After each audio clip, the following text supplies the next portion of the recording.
এতিয়া মুখ্যমন্ত্ৰীয়ে দুই নাও দুই ভৰি অৱস্থা, সব জানে, একো কৰিব নোৱাৰে, হাত ভৰি বন্ধা।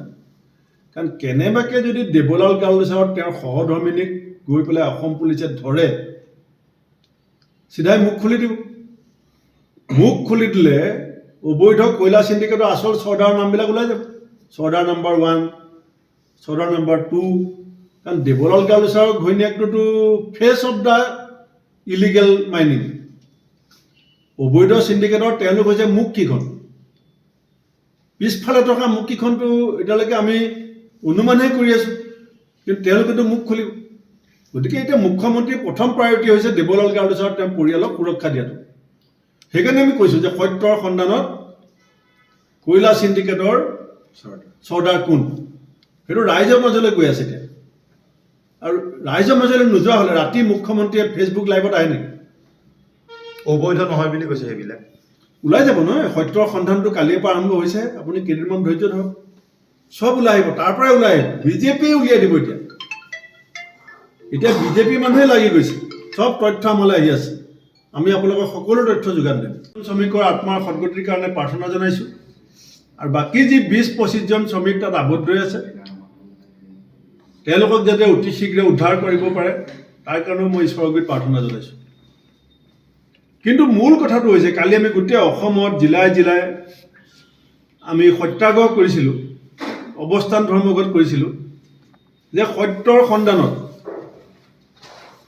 কয়লা চিণ্ডিকেটৰ চৰ্দাৰ কোন।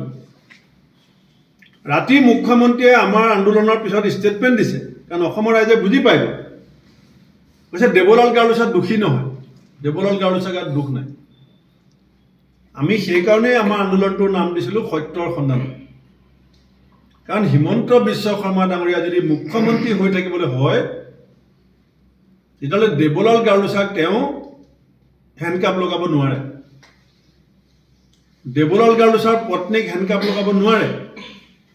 কাৰণ এই অবৈধ কয়লা খননৰ লগত মুখ্যমন্ত্ৰীৰ প্ৰত্যক্ষ সম্পৰ্ক আছে। মুখ্যমন্ত্ৰীৰ কেবিনেটৰ তেওঁ অতি এজন ঘনিষ্ঠ মন্ত্ৰীৰ জৰিয়তে অবৈধ কয়লা খননৰ যিটো লাভাংশ, সেয়া সংগ্ৰহ কৰি থকা কথা মানুহৰ মুখে মুখে চাৰিওফালে বিয়পি আছে। গতিকে দেৱলাল গাৰুৰ হিমন্ত বিশ্ব শৰ্মাক ভয় নকৰে, হিমন্ত বিশ্ব শৰ্মা ডাঙৰীয়াই দেৱলাল গাৰুক ভয় কৰে। কাৰণ যদি দেৱলাল গাৰুৰ গাত হাত দিবলৈ হয় চৰকাৰে,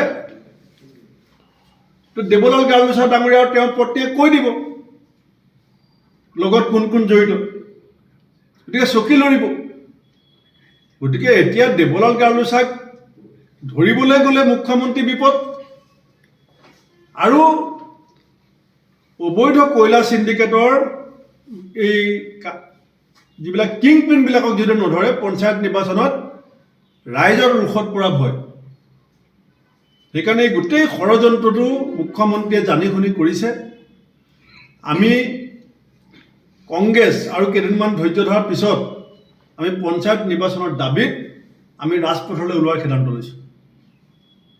কাৰণ ৰাজপথৰ আন্দোলনৰ বাদে আমাৰ প্ৰাপ্য ৰাজনৈতিক ক্ষমতা আৰু আমাৰ যি অৰ্থনৈতিক অৱস্থা টনকিয়াল কৰাৰ পঞ্চায়তৰ যিটো ব্যৱস্থা, তাক ঘূৰাই অনাৰ কোনো দ্বিতীয় উপায় নাই। সেইকাৰণে মই এই কথাখিনি অসমৰ ৰাইজক আপোনালোকৰ জৰিয়তে আনুষ্ঠানিকভাৱে জনাইছোঁ।